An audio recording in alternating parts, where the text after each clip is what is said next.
मित्रांनो, नमो बुद्धाय, जय भीम, जय भारत. मागच्या काही दिवसापासून आपण पाहतोय जातीचा राक्षस कशा पद्धतीनं लोकशाहीच्या नरडीचा घास घेतोय. लोकशाही संपवण्यासाठी जातीचं राक्षसी रूप ॲट्रॉसिटीच्या माध्यमातून जातीला भांडवल बनवून कशा पद्धतीनं लोकशाहीच्या बोकांडी बसवण्यात येते हे सुद्धा आपण पाहतोय. सगळेच राजकीय पक्ष, विरोधी पक्ष, सत्ताधारी पक्ष यावर जरी मूग गिळून असले आणि लोकांच्या भावना दुखवू नयेत म्हणून खोट्या भावनांपोटी जरी जातीचं समर्थन करत असले तरीही जातीचं समर्थन करताना सुद्धा त्यांना ते समर्थन करण्याचे अधिकार डेमोक्रेसीने अर्थात लोकशाहीने दिलेले आहेत हे विसरून चालणार नाही. आणि ते विसरतही नसतील, पण लाजकाज का होईना लाजेपोटी शर्मेपोटी जातीचं समर्थन करण्याचं कार्य त्यांनी चालू ठेवलेलं आहे.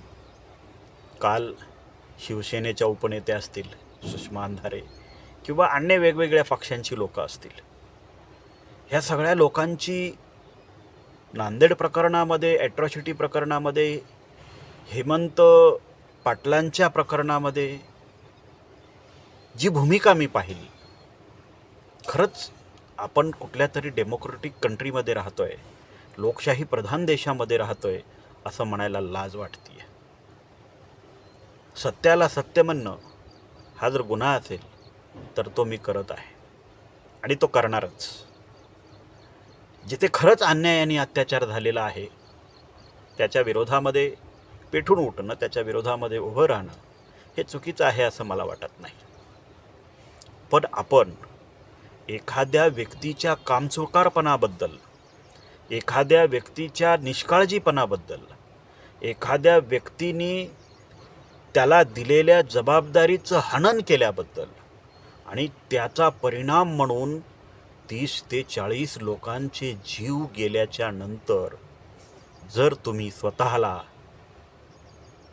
या देशाचे नागरिक म्हणून घेत असाल आणि जातीचं भांडवल करून ॲट्रॉसिटी गुन्ह्यांचं समर्थन करत असाल तर मला वाटत नाही की तुमच्या इतके जातीवादी या देशामध्ये अजून शोधून सापडतील. मुळात महत्त्वाचा मुद्दा हा बेसिक आहे. इथे जातीचा प्रश्न येतोच कुठे? जिथे तुमच्या कार्य आणि कर्तृत्वाच्या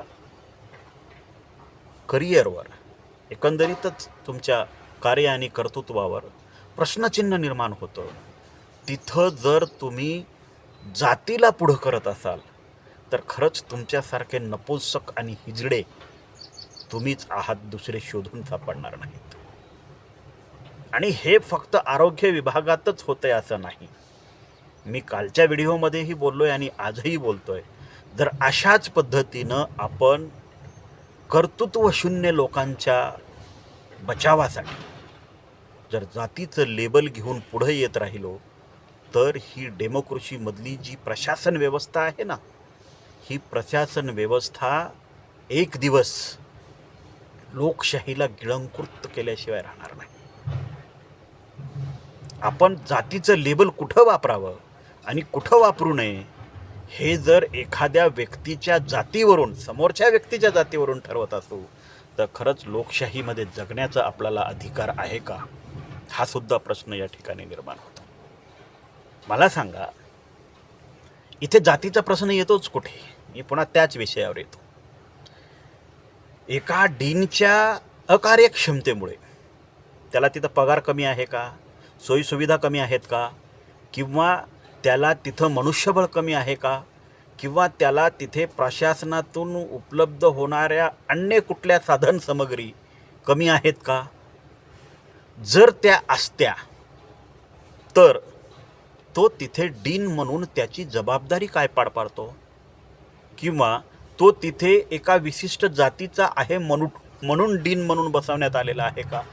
की बाबा ह्या जातीचा व्यक्ती आहे आणि ह्या जातीचा व्यक्ती जर इथे डीन म्हणून बसवला तरच तो चांगला किंवा चुकीचा कारभार करेल, अशा पद्धतीचं कुठलं टर्म्स अँड कंडिशन त्याच्या डीन म्हणून प्रभारी पद स्वीकारताना त्या ठिकाणी देण्यात आलं होतं का? मित्रांनो, मी तुम्हाला आत्ताही सांगतो आणि ह्या अगोदरही सांगत आलेलो आहे की ही जी जातीचा जो हा राक्षस आहे, हा राक्षस इतक्या मोठ्या प्रमाणामध्ये आता प्रगल्भ होत चाललेला आहे की तो डेमोक्रेसी सोडा, इथल्या मानवतेचा सुद्धा एक दिवस खून केल्याशिवाय राहणार नाही. आणि ते आपण आपल्या उघड्या डोळ्याने पाहू. याचं जिवंत उदाहरण हे आहे. मला सांगा, तुम्ही ज्यावेळेस एखाद्या पदाचा पदभार स्वीकारता त्यावेळेस तुम्हाला संविधानिकदृष्ट्या काही कर्तव्य दिलेली असतात, काही जबाबदाऱ्या दिलेल्या असतात आणि त्या जबाबदाऱ्या पाळण्यामध्ये तुम्ही अक्षम ठरलात, सक्षम ठरला नाहीत, तुम्ही त्या पाळू शकला नाहीत, म्हणून तुम्ही त्याच्या होणाऱ्या परिणामापासून पळ काढण्यासाठी जर जातीचं लेबल लावत असाल तर हे असं जातीचं लेबल इथून पुढं प्रत्येक क्षेत्रात लागलं जाईल. आपण एक ट्रेंड निर्माण करतो हे लक्षात घ्या. डेमोक्रेसीच्या डेव्हलपमेंटमध्ये हे असे ट्रेंड जे आहेत ना, हे फार घातक ठरत असतात. उद्या भविष्यासाठी हे फार घातक ठरणार आहे.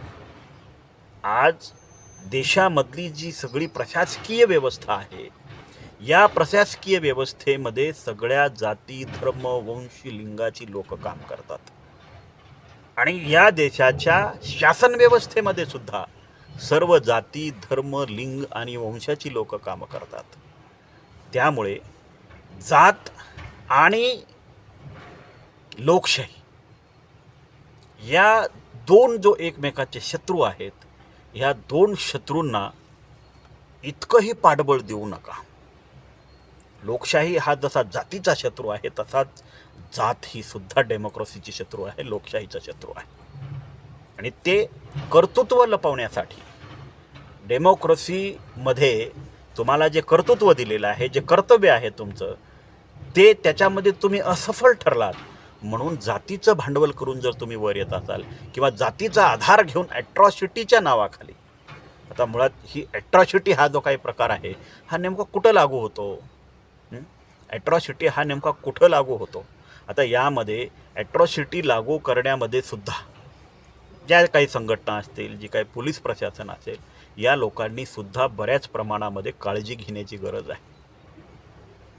मागच्या महाजन वर्सेस स्टेट ऑफ महाराष्ट्राची जी केस होती, त्या केसचा स्टडी प्रत्येक पोलीस स्टेशनमध्ये होणं गरजेचं आहे.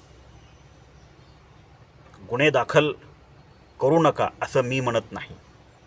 माझं म्हणणं एवढं आहे की खोटे गुन्हे दाखल करू नका आणि तेही तुमच्या कर्तृत्वावर निर्माण झालेले प्रश्नचिन्ह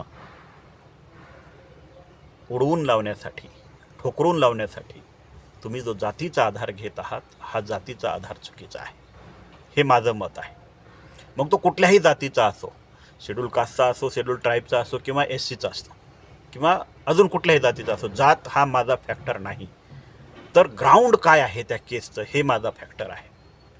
एखाद्या लोकप्रतिनिधीने, एखाद्या अधिकाऱ्याला त्याच्या कर्तव्याची जाणीव करून देणं, जर ॲट्रॉसिटी गुन्हा होत असेल तर उद्या या देशातल्या कुठल्याही विभागामध्ये कुठल्याही अधिकाऱ्याला जोपर्यंत लोकप्रतिनिधी त्याची जात विचारणार नाही तोपर्यंत त्याला काम सांगणार नाही, अशी अवस्था होण्याची शक्यता आहे. आणि त्याचा ट्रेंड आता नांदेडपासून सुरू झालेला आहे. कारण नांदेडचे जे डीन होते, त्या डीनची जात कोणती आहे ही तोपर्यंत लोकांना माहिती नव्हतीच, जोपर्यंत तो डीन तिथलं बाथरूम स्वच्छ करण्याकडे लक्ष देत नव्हता, तिथं डुकरं येऊन फिरता त्याच्याकडे लक्ष देत नव्हता, तिथं काय आहे काय नाही, कोण काय काम करतं याकडे लक्ष देत नव्हता, तोपर्यंत त्याची जात कोणालाही माहीत नव्हती. पण ज्यावेळी त्याने त्याच्या कर्मचाऱ्यांकडून टॉयलेट बाथरूम साफ करून घेतलं नाही हे एका लोकप्रतिनिधींच्या निदर्शनात आलं. आणि ते का करून घेतलं नाही याचा जाब विचारत असताना त्या लोकप्रतिनिधीने सुद्धा त्याच्यासोबत ते टॉयलेट साफ केलं. त्यावेळेस मात्र त्या डीनची जात समोर आली. खरं तर ही फार मोठी शोकांतिका आहे. माझ्या मते तरी जे स्वतःला बुद्धाचे, बाबासाहेब आंबेडकरांचे आणि लोकशाहीचे वाहक समजून घेतात ना, अशा लोकांची तर फार कीव येते. कारण त्यांचा तसा काही संबंधच येत नाही बाबासाहेब आंबेडकरांच्या साहित्याशी, तत्त्वज्ञानाशी, लोकशाहीशी. त्यामुळं कुठं काय निर्णय घ्यावेत आणि कुठं काय निर्णय घेऊ नयेत, कोणाच्या पाठीशी उभं राहावं आणि कोणाच्या पाठीशी उभं राहू नये, हा प्रश्न त्यांच्यासाठी एक स्टंट असतो. आणि त्यांच्या स्टंटमध्ये लोकशाहीचा गळा घोटला जातो.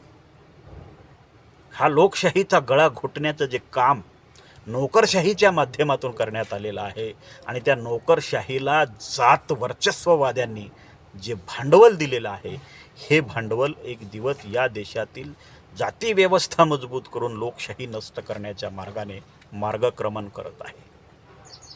जिथे जातीचा प्रश्नच निर्माण होत नाही तिथं आम्ही जातीचा प्रश्न निर्माण करून लोकशाही आणि लोकशाही दिन अधिकाऱ्यांच्या कर्तृत्वावर,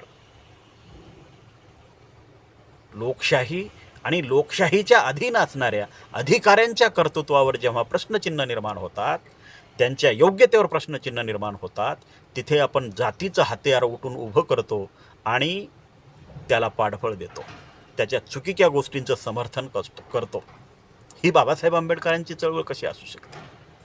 सत्याला सत्य आणि असत्याला असत्य म्हणणारी बाबासाहेब आंबेडकरांची आणि बुद्धाची चळवळ आहे. सत्याला असत्य आणि असत्याला सत्य म्हणण्याची ही कुणाची चळवळ आहे? लोकशाही ॲट्रॉसिटी केसेस फक्त बौद्धांनीच दाखल कराव्यात, मातंगांनीच दाखल कराव्यात, इतरांनी त्या करू नयेत, या मताचा मी नाही. ॲट्रॉसिटी हा जो कायदा आहे हा फक्त बौद्ध किंवा मातंगांसाठी, 1-2 जातीसाठी नाही, तर तो पूर्ण SC STसाठी आहे. ह्या SC ST मध्ये ज्या काही सगळ्या जाती आणि उपजाती आहेत, ह्या सगळ्या उपजातींनी त्यांच्यावर होणाऱ्या सामाजिक शोषणामुळं, त्यांच्यावर होणाऱ्या सामाजिक शोषणाच्या विरोधामध्ये ॲट्रॉसिटीचा नितांत वापर करावा. त्याच्यासाठी मी समर्थन करेल. आणि जिथं पोलीस गुन्हे दाखल करून घेत नाहीत तिथे पोलिसांना गुन्हे दाखल करून घ्यायला आपण भाग पाडू. पण जिथं ॲट्रॉसिटी होऊच शकत नाही अशा ठिकाणी पोलिसांवर सामाजिक प्रेशर टाकून जर आपण ॲट्रॉसिटी दाखल करून घेत असू तर ही ॲट्रॉसिटीची सुद्धा बदनामी आहे आणि लोकशाहीचा गळा घोटण्याचं हे फार मोठं षडयंत्र आहे. जिथे जातीचा संबंधच येत नाही तिथं तिला तुम्ही उकरून काढता आणि जातीचं लेबल लावून लोकशाहीमध्ये गब्बर होत चाललेली नोकरशाही पुन्हा लोकशाहीच्या गळ्यावर बसून तिला दाबून मारून टाकायचा प्रयत्न करता. हे कुठपर्यंत चालणार आहे? आज ज्या गोष्टीचा उगम झालेला आहे तिचा उद्या अंत होणार आहे. पण तो अंत होत असताना डेमोक्रेसीचा अंत होणार नाही हेही लक्षात घ्या. कारण डॉक्टर बाबासाहेब आंबेडकर म्हणतात, if democracy die it will be doom for us. जर डेमोक्रेसी मेली तर तो आपला सत्यानाश असेल. आणि ती जर जिवंत ठेवायची असेल तर ही जी जात व्यवस्था आहे, ही जातशाही आहे, हिला कंट्रोलमध्ये ठेवा. ती जोपर्यंत कंट्रोलमध्ये राहणार नाही तोपर्यंत ही डेमोक्रेसी जिवंत राहणार नाही.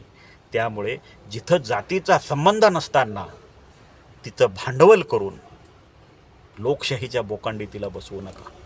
जिथं खरंच जातीचा संबंध आहे तिथे खुशाल जातीचा संबंध ठेवा. पण जिथं जातीचा संबंध नाही तिथे तिला मोठं करून डेमोक्रेसीची हत्या करू नका. नाहीतर डेमोक्रेसीचे हत्यारे म्हणून इतिहासामध्ये तुमची नोंद झाल्याशिवाय राहणार नाही. नमो बुद्धाय. जय भीम, जय भारत.